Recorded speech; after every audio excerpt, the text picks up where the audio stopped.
Guys, wala nyo sino kasama ko ngayon. So, ilang oras na tayo nandito? Simula umaga hanggang oras na ba? Hanggang gabi na. Tapos sabi parang hanggang 11 pa kami. Tapos uuwi na ngayon sila mami. Iwanan na nga tayo ni Mami B. Ay, guys, sobrang dami namin ginagawa dito. Pero hindi pa namin pwede ipakita ang mga bagay-bagay.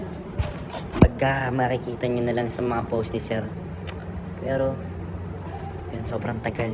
Update lang kami kasi ganun na nga eh. Kailangan na mag-update para malaman kung buhay pa eh. Uy. Ano naman? Gagawin dito. Gagawin mo dyan. Alam mo anong gusto mong gawin dyan para maganda?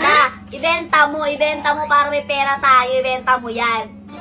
Tanong ka pa ng tanong dyan eh, benta mo dun. Ganun ba yun? O sige. Tatanong pa? Lutuin na lang kasi kaagad. Inis. A few moments later. Elaine! Okay na, eto na. Ano na? Niluto mo na? Ah?